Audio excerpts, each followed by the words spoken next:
Hey everybody, Father Bob here.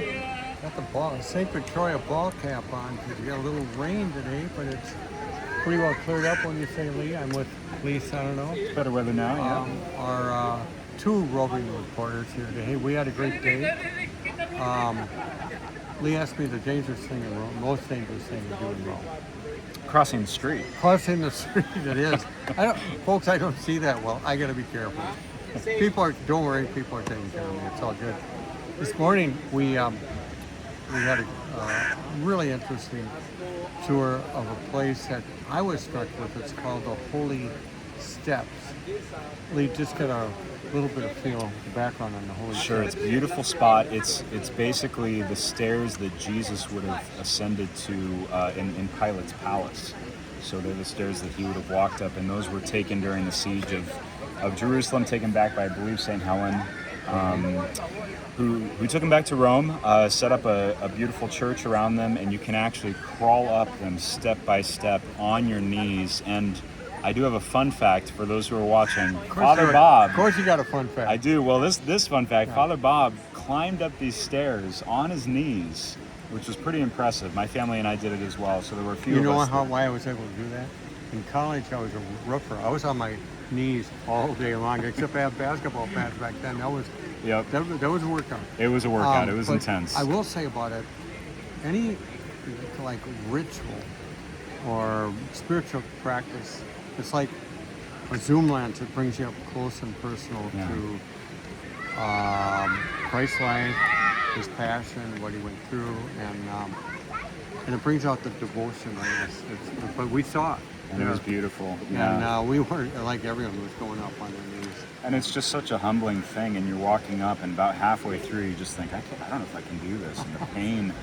But, there's little reliquaries along the way of where they believe Jesus' blood was spilled on the steps, and it's just such a beautiful experience. It was amazing.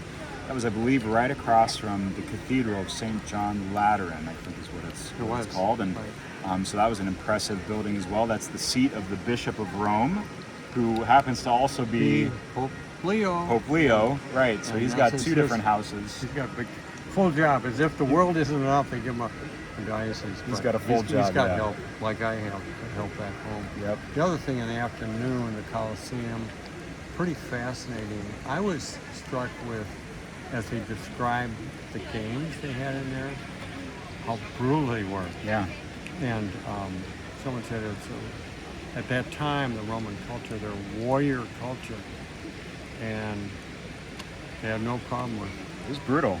Going for blood. You're standing there, and they're describing it's the size of a football field. It felt like we were at a football stadium. All the people that were there, and I mentioned all the arches had Roman numerals on them. I mean, it was just like a modern day Very stadium. much. And speaking of football field, what they did in there makes the NFL look like the Boy Scouts, I think.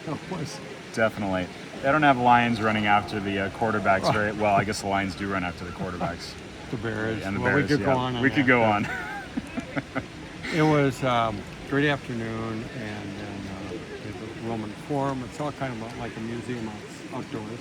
Forum, yeah, absolutely incredible, and just the columns and the history. That was probably one of my favorites, just the views of the Forum. We'll post some of those online so that you guys can see them, but just a wild experience, just because we're not talking about something that was built a couple hundred years ago. We're talking about something that's pre-Christ, and it's just mind-boggling. Yeah. It's amazing to see. It was a beautiful experience, and we wrapped up with Mass, and looking forward to another day with Mass in a Vatican crypt below. We'll be right here in this building, actually, right underneath part of this building. Interestingly enough, Mass time is the same as it is back home for daily Mass, 8 o'clock. Got to get up a little earlier. It's going to be a little early. Home. It'll be good. Hey, folks, I hope you're doing well back there. We're keeping you in prayer, all right? God bless. Take care.